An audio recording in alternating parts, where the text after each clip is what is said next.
Shedeur Sanders' situation with the Cleveland Browns becomes complicated, his ice skating uphill. Jimmy Haslam's comments about draft decision spark questions. Cleveland Browns owner Jimmy Haslam has claimed that the decision to draft Shedeur Sanders was driven entirely by general manager Andrew Berry. On the surface, the remark appeared to simply highlight the front office's role in personnel decisions. But the timing and wording sparked speculation about whether the owner was subtly distancing himself from the pick, leaving room for deflection if Sanders struggles to find his footing. If you'd have told me, Friday night driving home, you are going to pick Shedeur, I would have said, that's not happening, Haslam said. But we had a conversation early Saturday morning, and then we had a conversation later that day. I think we had the right people involved in the conversation. At the end of the day, that's Andrew Berry's call. Andrew made the call to pick Shedeur.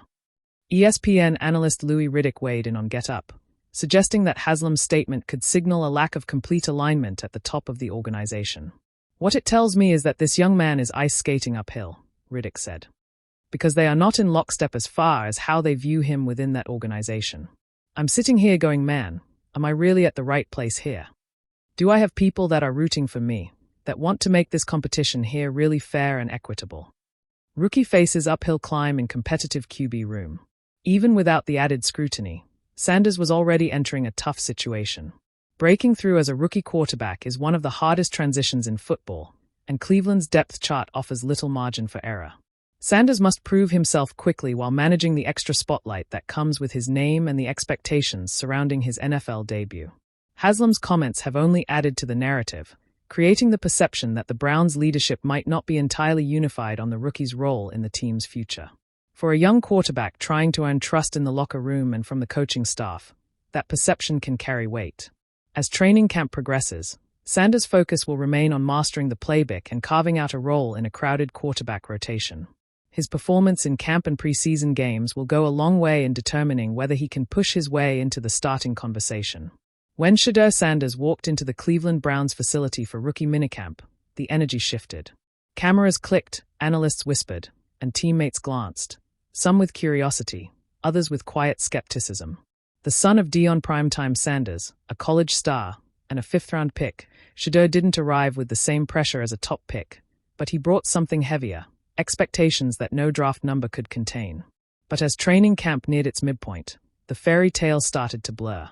His ice skating uphill, one Browns beat reporter tweeted, capturing the growing sentiment. The steep ice.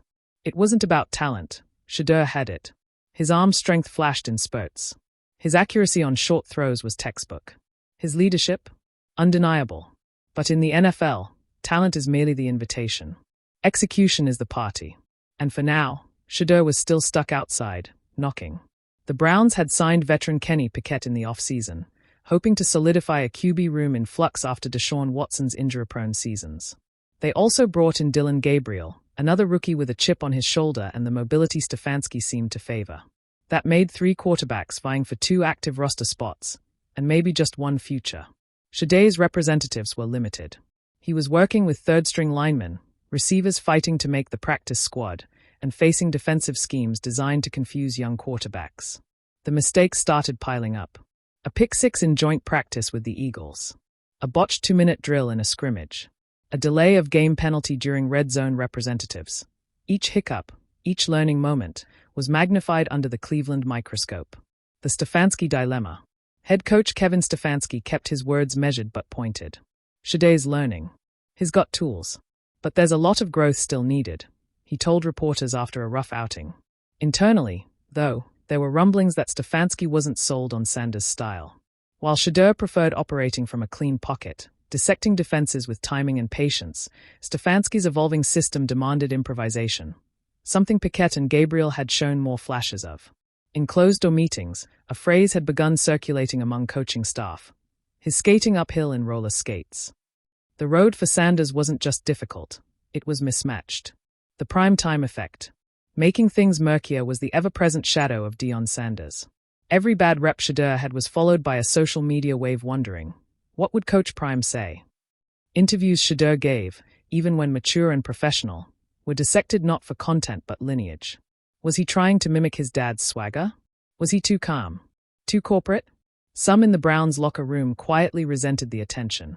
A rookie who hadn't taken a preseason snap was getting more media coverage than half the starters. One defensive lineman, off the record, said, "He's a great dude, but this ain't Boulder. He's gotta earn it here." And Shedeur knew it. He started arriving earlier, staying later, working with receivers after practice, and asking defensive backs to run one-on-ones just to read live coverage. He even requested old Browns game film of Baker Mayfield and Tyrod Taylor, looking to understand how quarterbacks earned respect in Cleveland. One spark, one shot. Then came the preseason opener against the Commanders. Pickett started. Gabriel got the second quarter. And finally, with 6 minutes left in the third, Shedeur jogged out. His first pass. A tight window completion on an out route. Second drive. A beautiful 32-yard bomb dropped perfectly in stride. The fans started chanting his name. The same reporters who questioned him last week suddenly found adjectives they hadn't used before: poised, fluid, promising. But in his final drive, disaster struck. On a 3-7 scramble, Shedeur tried to extend the play, running back across the field, a college habit. A linebacker tracked him down. Sack. Fumble. Washington ball. Stefanski's post-game comments. Again, cold. You can't take risks like that at this level. We need smart football. And just like that, the uphill skate grew even slicker. The mental game.